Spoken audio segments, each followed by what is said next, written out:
My name is Catherine, and today I learned the college fund I spent 18 years building for my daughter Emily is gone. Every penny, drained by my sister-in-law Linda, who funneled the money into her own children's accounts. Family helps family, my husband Mark said, staring at the floor. Emily can take out loans if she needs to. The betrayal still burns in my chest as I sit in my car outside Emily's high school. She's about to hop in, glowing from her final college tour at Stanford, her dream school since she was 12. She doesn't know yet. She doesn't know that the future I promised her has been stolen by the people who should have protected it. I remember the day I opened that college fund.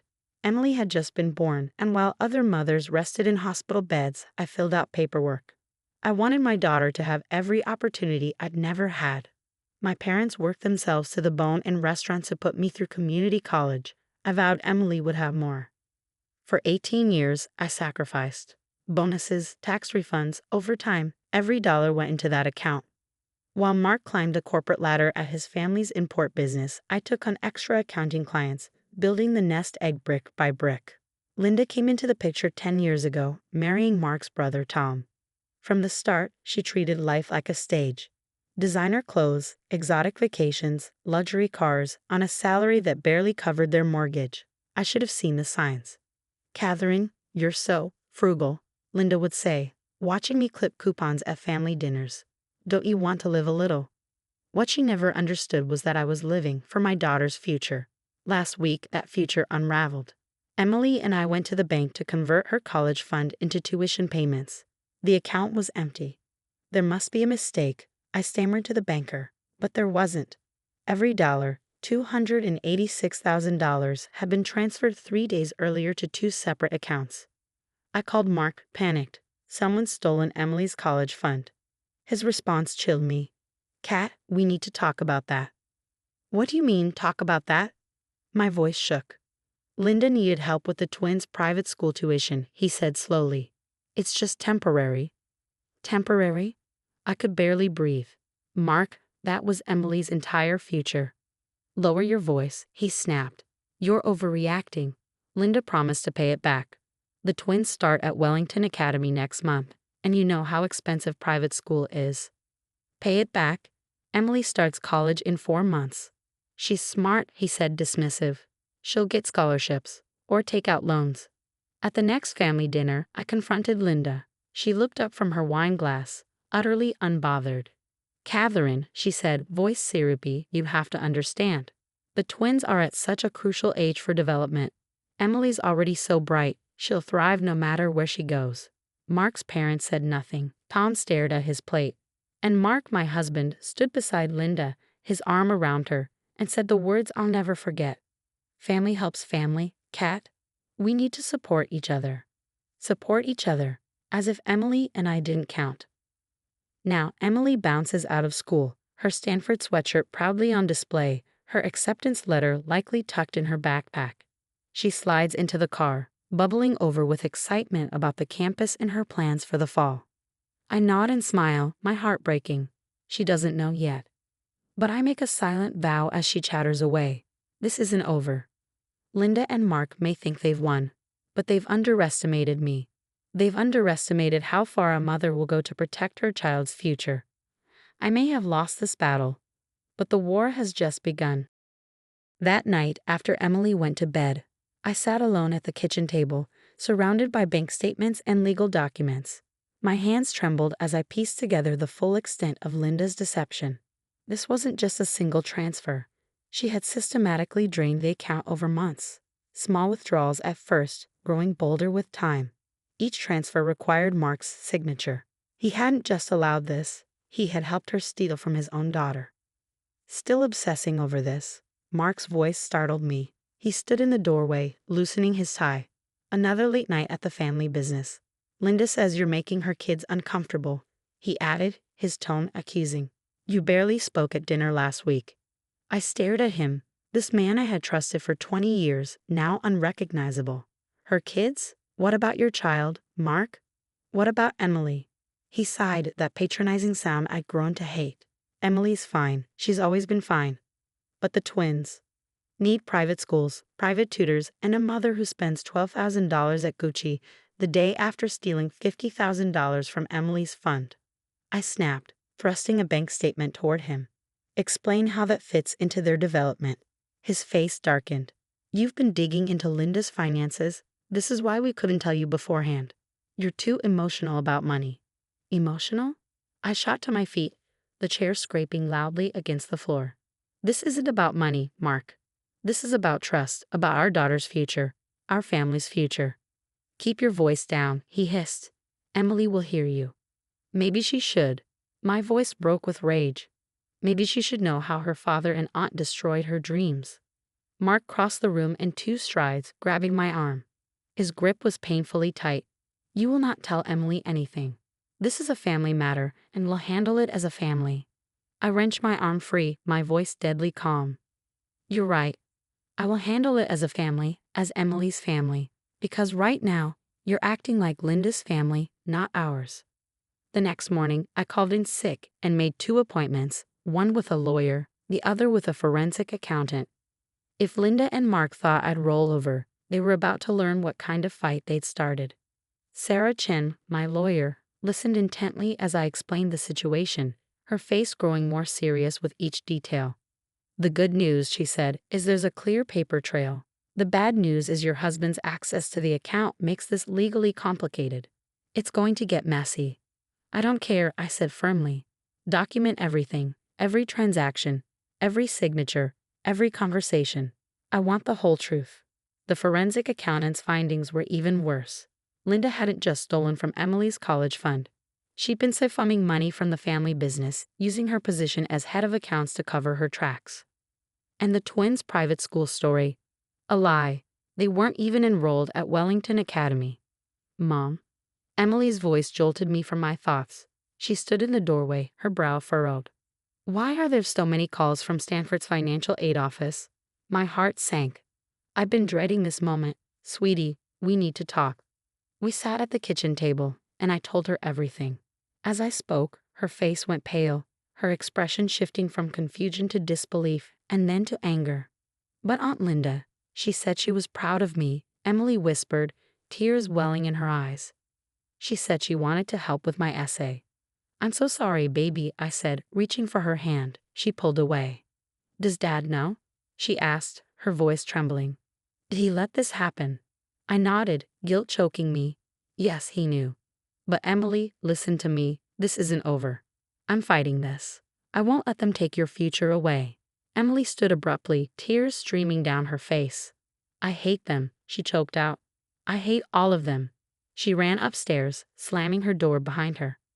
I wanted to go after her, but my phone buzzed. A text from Sarah, meeting tomorrow at 9. Bring all documentation. We found something big. As I lay in bed that night, listening to Emily's muffled sobs through the wall, my phone lit up again. This time, it was Linda. Family dinner tomorrow night. Mom and Dad expect everyone there. Time to put this silly drama behind us. Silly drama. Linda still thought she could brush this off, control the narrative, manipulate the family. But tomorrow, before dinner, I'd be in Sarah Chen's office, uncovering just how deep this betrayal ran. Linda wanted a family dinner. Fine. I'd show up. But it wouldn't go the way she expected. Because as Linda loved to remind me, family helps family, and I was about to help her understand exactly what happens when you cross a mother protecting her child. Sarah Chen's office was deathly quiet as she spread the documents across her desk. My heart pounded as I scanned the forensic accountant's final report. It's worse than we thought, Sarah said, her voice low. Linda hasn't just been stealing from your daughter's college fund. She's been embezzling from the family business for years. The designer clothes, the luxury car, the exotic vacations, all of it paid for with company money. She's been falsifying records to cover her tracks. My stomach turned. Does Tom know? My father-in-law? Sarah shook her head. According to these records, only Linda and Mark were aware. Your husband's been helping her, likely in exchange for her helping him skim funds from the company too. The pieces snapped into place. Mark's late nights, his defensiveness, his insistence on controlling our finances. How much are we talking about? I whispered. Nearly $2 million over 5 years, she said grimly. I left Sarah's office with a file full of evidence in a single focus. The family dinner wasn't just about Emily's college fund anymore. It was about exposing years of betrayal. At home, I found Emily packing boxes in her room. "Honey, what's going on?" "I applied for student loans," she said without looking at me. "I'm deferring Stanford for a year. I'll work full-time and maybe take a few community college classes." Her voice cracked. "I can't stay here, Mom. I can't look at Dad or Aunt Linda anymore." I sat on the bed beside her. "Emily, before you make any decisions, I need you to come to dinner tonight."